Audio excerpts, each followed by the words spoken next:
Birchbark House, Chapter 10, Part 3. In the deep of winter, Nero and Tin Snow were buried side by side. A great bonfire was lighted in order to thaw the ground. Nero and Tin Snow were wrapped in red blankets, then birch bark, and at last laid gently into their good mother, Aking, the earth. As soon as Day was better, he and Fishtail worked side by side constructing the grave houses for their loved ones. At the western end of each little house, they carefully framed a small window-like opening and built beneath it a shelf for spirit offerings. Although food was scarce, Mama often brought Nero a little something saved from her own bowl and placed it on the shelf with tobacco. So, remember, the Native Americans have the highest respect for every living thing, and everything comes from the earth. So that's why they say that they were returned to their good mother, the earth. And they do believe in that connection with the spirit world. So in the little houses, there's a place for them to offer things to the spirits of their loved ones. And so Mama usually brings Nero a little treat, a little something saved from her own bowl. And we know that tobacco is frequently used for spirit offerings as well. She stayed long in the cold, wrapped in her blanket, praying for her little boy. At the burying ground, there were many new graves. The winter was hard. As she sat talking to her child's spirit, someone else almost always came near, added their tobacco, said a few words of comfort, and passed on to their own grieving. Omakayas got sick too, but not with the smallpox. A wholly different fever followed upon her family's recovery, an illness of weakness and grief. Even as her mother strengthened and her father got better and became more and more himself, Omakayas retreated from the world. She ate less and less and thought long into the night. Often in her mind's eye, she saw Nero's tiny moccasins forlorn in the firelight as they sagged, tipped over when in his fever he kicked them off, and he never wore them again in his short life. So here we're reading that Omakayas is now sick, but she doesn't have smallpox. It says a wholly different kind of fever came upon her. So as her family's recovering, now Omakayas is ill. She's weak. She's full of grief. It says an illness of weakness and grief. So we know that it's not smallpox, but Omakayas, the effects of it and what happened and the grief, it is finally starting to get to her. She worked and worked and worked and worked to take care of her family, and now that she's kind of stopped, it's all coming crashing back down into her. And she's kind of retreating from the world. She's retreating into herself. She's just guilt and grief and weakness. She keeps seeing Nero's little moccasins and knows he'll never wear them again. So she's remembering and seeing her favorite brother. Her brother Pitch, however, more than recovered. From the loft, she could hear him downstairs, ruder and louder than ever. She heard her bird and egg scratching on the floor. She heard old Tallow come and go. She heard her grandmother singing an old song as she stirred something fragrant in the kettle.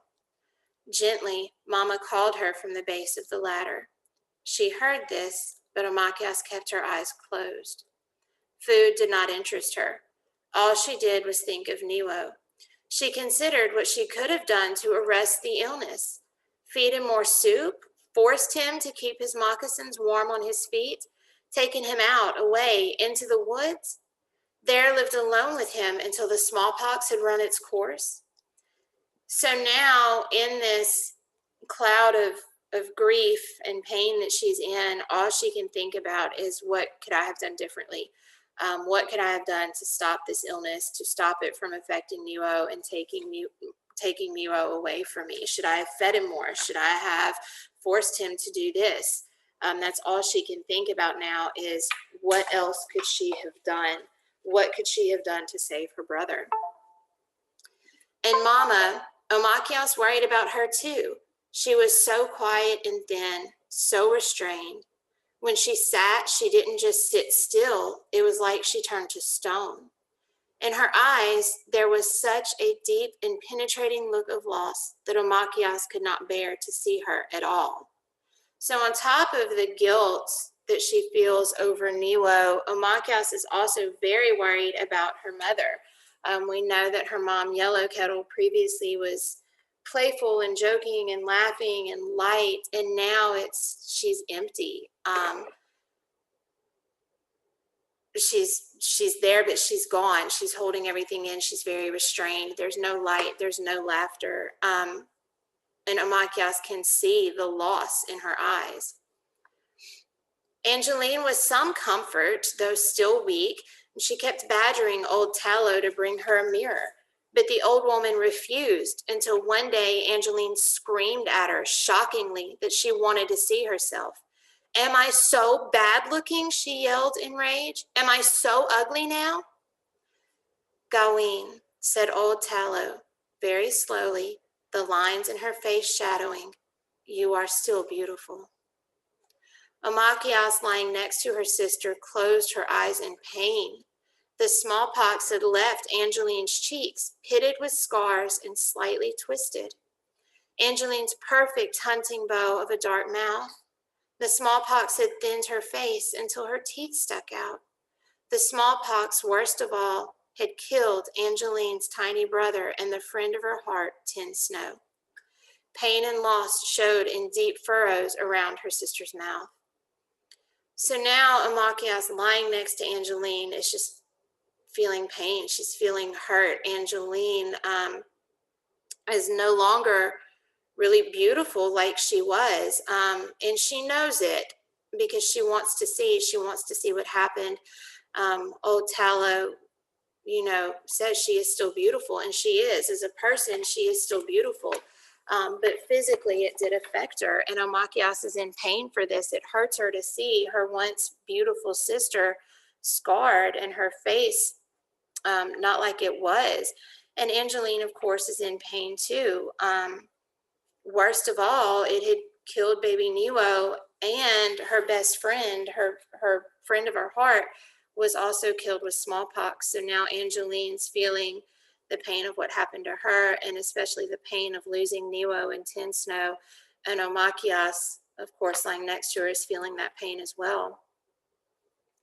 The mirror came, a scrap of it anyway, and Angeline stared into it. Slowly, her eyes filled.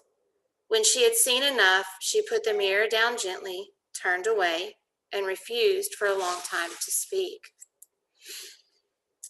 I imagine maybe what Angeline is feeling is she's having to maybe rediscover or redefine herself. She was known for being beautiful, and she was beautiful inside and out, but now when the outside of you goes through such a huge physical change, I imagine it's kind of messed with her sense of identity and who she is. And so she's kind of having to absorb all of that.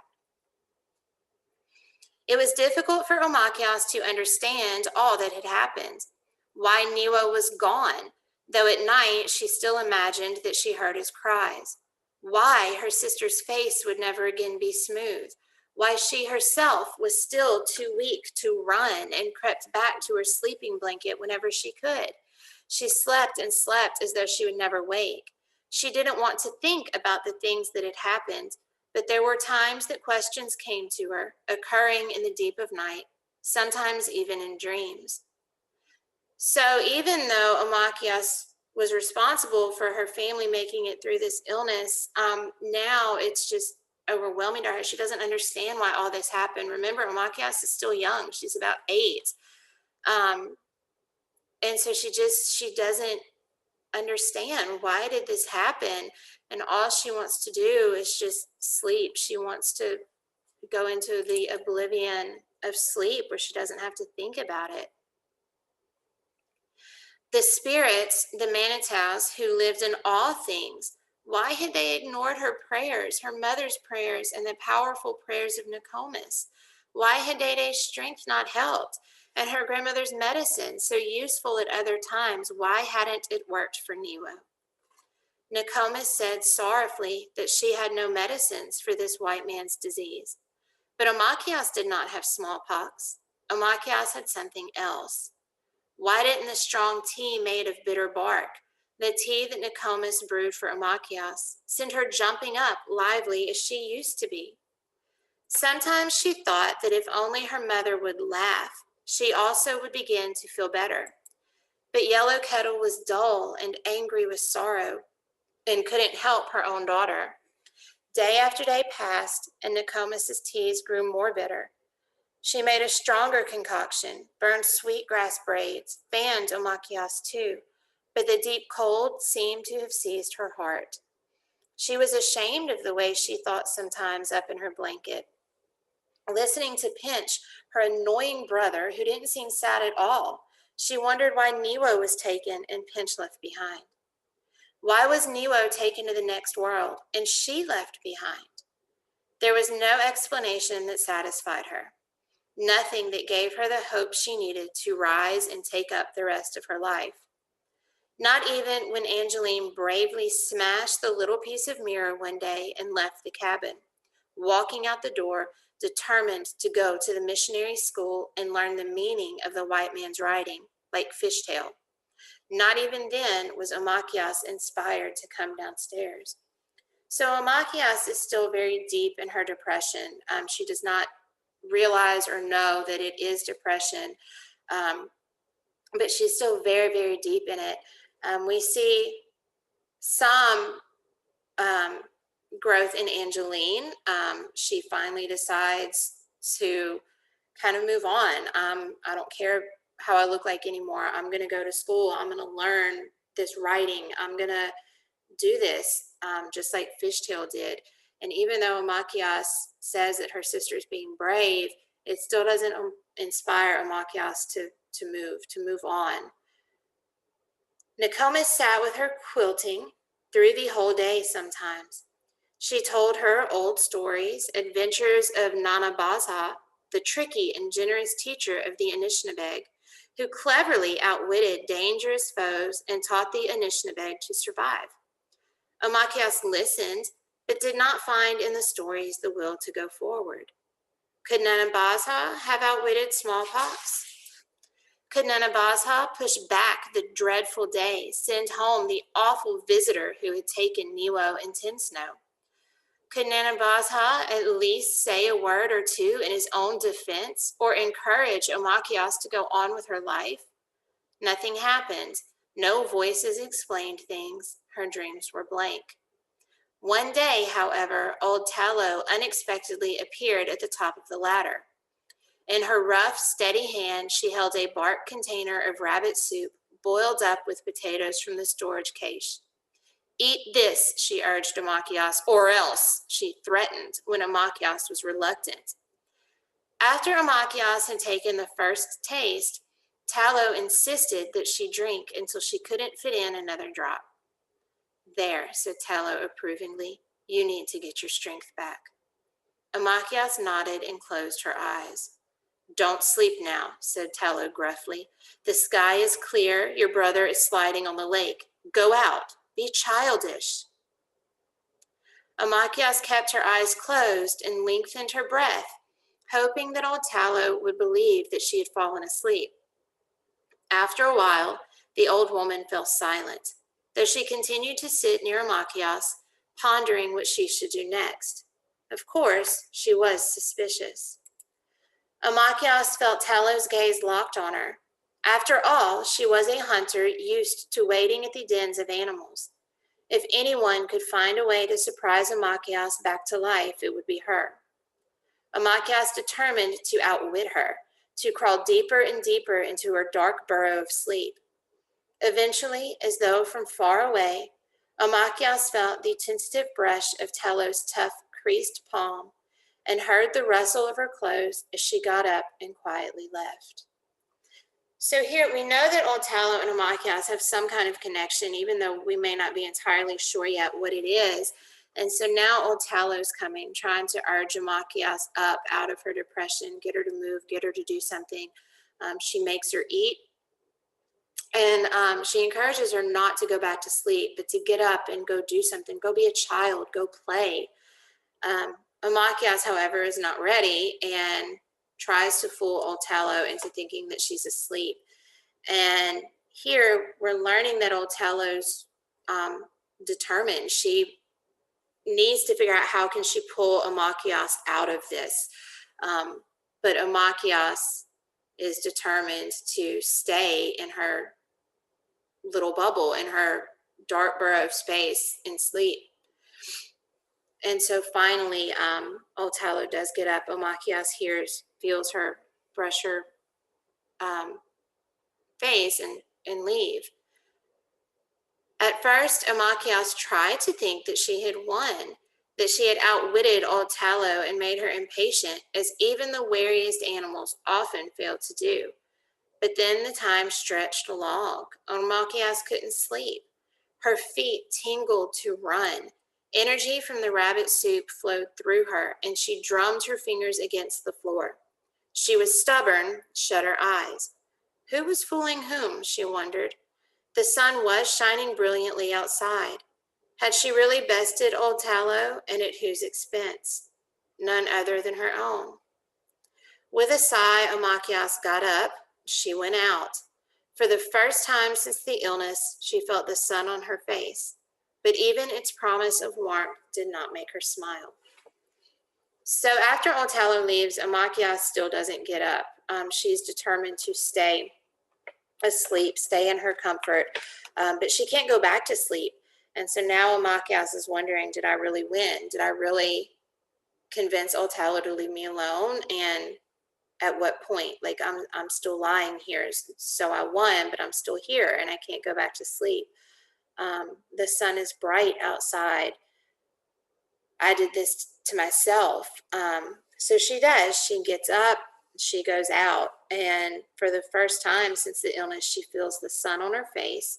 But it says, even its promise of warmth did not make her smile. So even though she is getting up and she is moving, she's still very grief stricken, very empty, and even the sun cannot bring a smile to her face.